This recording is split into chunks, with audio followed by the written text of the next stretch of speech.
I think that there are endless possibilities for creativity with AI. It's only limited by human imagination. And I think that human ingenuity and creativity is more relevant than ever before. Wait, so how do you say this word? Ephemeral? It's pronounced ephemeral. It means something that is short-lived or fleeting. So let's talk today about how much of the internet should be ephemeral. That's an interesting topic. There's definitely a case for content that disappears after a while, like stories on social media. It can help keep things fresh and reduce digital clutter. What do you think about it?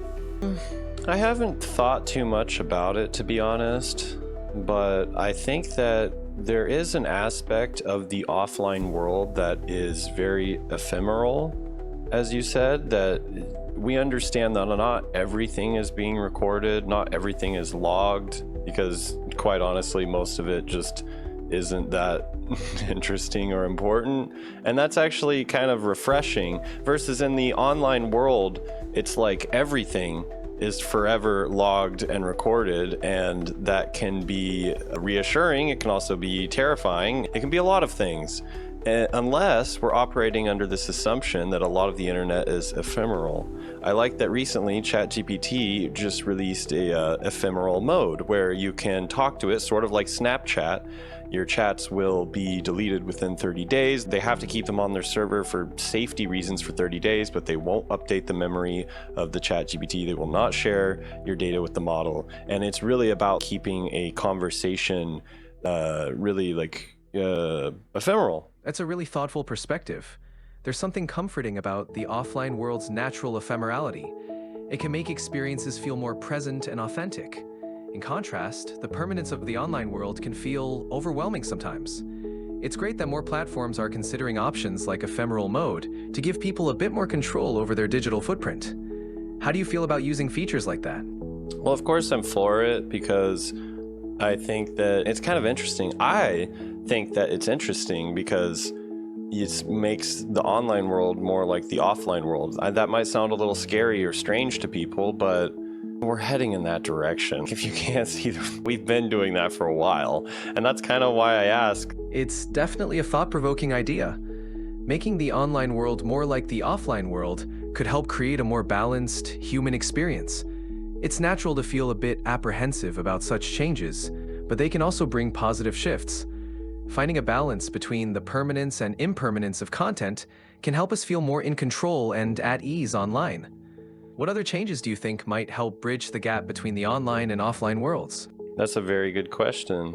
I think making more content and utilizing AI tools and making more content and expressing human creativity in more cybernetic ways, it will also bridge the online and offline worlds. Because when I see the online and offline worlds, I often think using technology for social media and day-to-day life versus not using technology.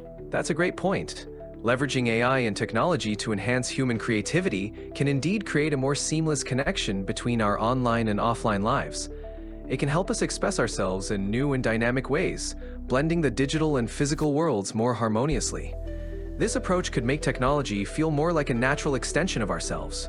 How do you see this impacting your own creative projects? Of course, I think it's going to help my creative projects. I'm very bullish on AI in general, and I am just astounded, and I love all of the tools that are available now, because I think there's never been a better time to be a creator, because AI can do a lot of the heavy lifting, can front load a lot of the work, where it's like before, it's sort of like, imagine you're a writer and you've been writing by hand, and when you wrote a book, you'd literally have to write it by hand and then have other people write that by hand, and you pay them, and then the printing press is invented, and now you can get all of your messages out, all of your stories, everything that you want to write, you can get it out much easier. And that's kind of what AI is doing with art, I would say, in some ways. You see how there's tools that let you create music, create songs.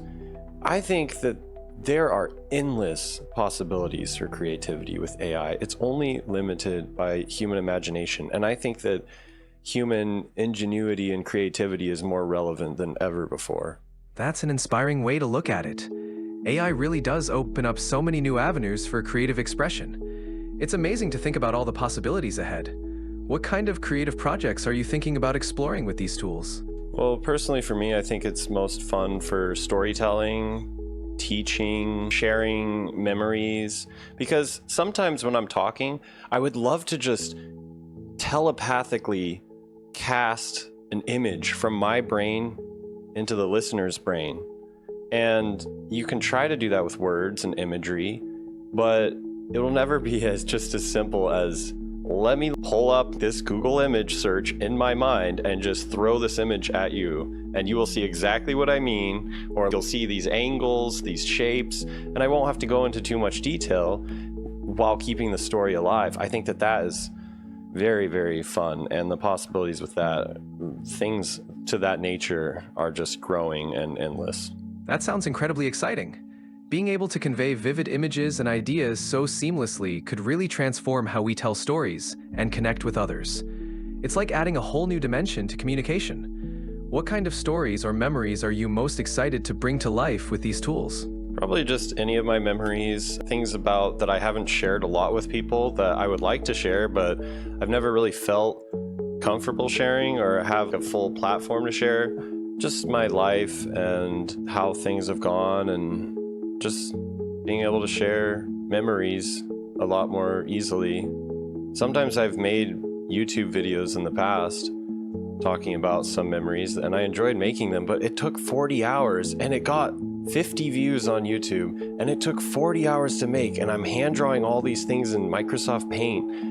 And at the end of that, I was like, I don't want to really do that again. I got like my friends and family said liked it. There's a lot of nice comments on it, but it didn't make me blow up on YouTube or anything. And I was so disappointed. And I was like, man, 40 hours of work for nothing. And so with AI, that would be accomplished much more easily. So I think it's so exciting. I'm really into it. It's great that you found joy in creating those videos, even if the process was intense.